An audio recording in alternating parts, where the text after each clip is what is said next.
ಕೆಲವೋ ಭಂಡರ ಭಾವ ಅವನು ಹೋಗು ಅಲ್ಲಂತಲ್ಲ. ಆ ಭಂಡರ ಭಾವ ಅಂತ ಯಾರಿಗೆ ಹೇಳಿದ್ರು ಗೊತ್ತಾಗಲ್ಲ. ಎಲ್ಲವರು ಭಾವನೆ ಆಗಿರುವುದಕ್ಕೆ ಸಮಸ್ಯೆ ಉದ್ಭವ ಅಂತ ಸಹಜ ಅಲ್ವಾ? ಹಾಗಿದ್ರೆ ನಾನು ಹೀಗೆ ಹೇಳುವುದಕ್ಕೆ ಕಾರಣ ಭಂಡರ ಭಾವ ಅಂದ್ರೆ ಯಾರು?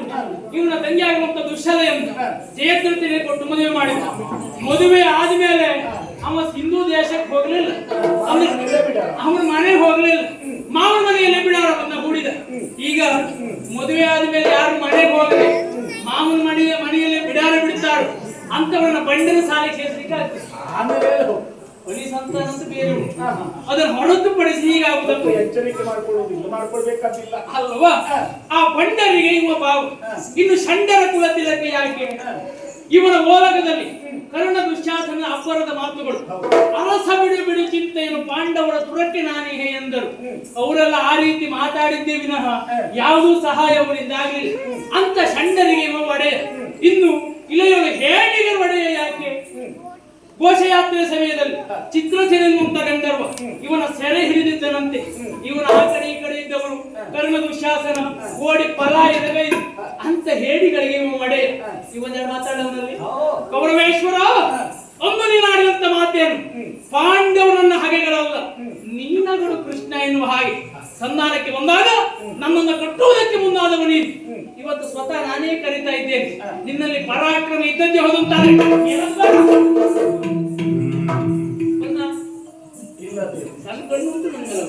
ನಾನು ಗ್ರಹಿಸಿದ್ದೇನೆ ಗೊತ್ತಾ, ಅಧ್ಯಕ್ಷರ ಮಾತನ್ನ ಕೇಳಿ ಬರಬಹುದು ಎನ್ನುವುದ. ಆಗ ಅವ ಬರ್ಲಿಕ್ಕಿಲ್ಲ. ಆಮೇಲೆ ನನಗೆ ಸ್ಪಷ್ಟ ಅರ್ಥ ಆಯ್ತು, ಮೃದುವಾದ ಧ್ವನಿ, ಆ ಧ್ವನಿ ತಾಗ್ತದ. ಈಗ ನೀವು ಕರೆದಂತ ಹೊತ್ತಿನಲ್ಲಿ ಒಂದು 4-6 ಹೆಣ್ಣು ಮಕ್ಕಳು ಬಂದಾರ ಬಿಟ್ರೆ ಅವ ಎದ್ದು ಬರೋದಕ್ಕೆ ಸಾಧ್ಯವೇ ಇಲ್ಲ. ಯಾಕೆ? ನಿಮ್ಮ ಸ್ವರ ಅಲ್ಲಿ ಹೋಗಿ ಹುಟ್ಟುವುದೇ ಇಲ್ಲ. ಹಾಗಿದ್ರೆ ನಮ್ಮ ಸ್ವರ ಆಗುದಿಲ್ಲ ಅಂತ ಆದ್ರೆ ಬಿಸಿ ಆಗ್ಬೇಕಲ್ಲ. ಬಿಸಿ ಆಗಬೇಕು ಅಂತ ಬೆಣ್ಣೆ ಕರಗಬೇಕು ಅಂತ ಬಿಸಿ ಆಗಲೇಬೇಕು. ಆ ಬಿಸಿ ಇರುವುದು ಎಲ್ಲಿ? ನಾನು ಪ್ರಯತ್ನ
ಎನಿಸಿಕೊಂಡದ್ದು. ಒಬ್ಬ ಕ್ಷತ್ರಿಯ ಪಿಂಡ ಎಂಬುದಾಗಿ ಮರೆತು ಚಕ್ರವರ್ತಿ ಸ್ಥಾನದಲ್ಲಿ ಕುಳಿತು ಎಲ್ಲರನ್ನ ಕಳೆದುಕೊಂಡಂತ ಈ ಹೊತ್ತಿನಲ್ಲಿ ಹೇಡಿಗಳ ಹಾಗೆ ಅಡಗಿ ಕುಳಿತಿದ್ದೀಯ. ಹೋರಾಟ ಮಾಡಿ ಸಾವನ್ನು ಅನುಭವಿಸಬೇಕು. ಅದನ್ನು ಬಿಟ್ಟು ಹೇಡಿಗಳ ಹಾಗೆ ನೀನಲ್ಲವೆಂದು ಕುಳಿತುಕೊಂಡಿದ್ದೀಯ. ಸುಯೋಧನ, ಬಾರೋ ಮೇಲೆ ಬಾ.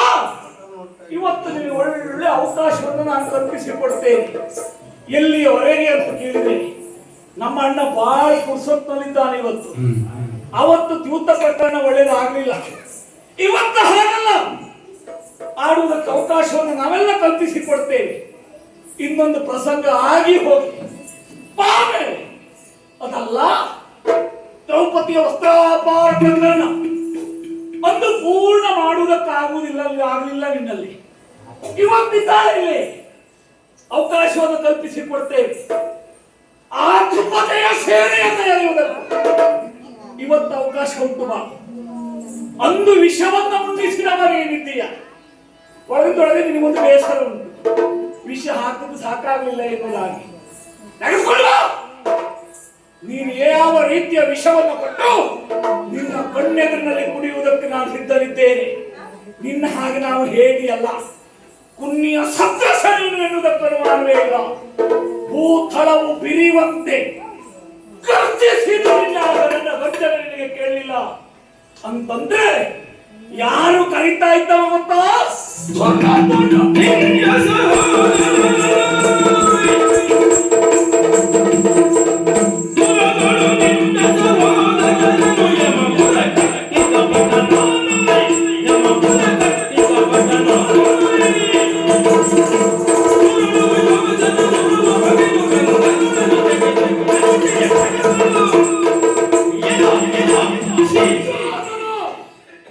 ನನ್ನ ಗರ್ಜನೆ ನಿನಗೆ ಕೇಳಿಸೇ ಇರಬಹುದು.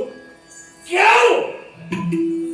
ನಡೆಯುವಂತ ಕದನ ಕೋಲಾಹಲದಲ್ಲಿ ದುರಾದಳು ನಿನ್ನ 99 ಸಹೋದರನ ಕೊಂದು ಕಳೆದವ ನಾನಿದ್ದೇನೆ. ನಿನ್ನ ಪ್ರೀತಿಯ ತಮ್ಮ ದುಶ್ಯಾಸನ ಅಂದು ಪ್ರತಿಜ್ಞೆ ಮಾಡಿದ ಅನುಗುಣವಾಗಿ ಅವನ ಉರ ಬಗೆದಿದ್ದೇನೆ. ಕರುಳ ಹೊರ ತೆಗೆದಿದ್ದೇನೆ. ರಕ್ತವನ್ನ ಘಟಘಟಲ್ಲಿ ಕುಡಿದಿದ್ದೇನೆ. ನಿನ್ನ ಆತ್ಮೀಯ ಕಾರಣ ಸಾವಿಗೆ ಕಾರಣ ನಾವೇ ಇದ್ದೇವೆ. ಹೆಚ್ಚೇನು ಹೆಚ್ಚೇನು ಇವತ್ತು ನಿನ್ನ ಸಾವು ನನ್ನ ಕೈಯಲ್ಲಿ. ಹೊರ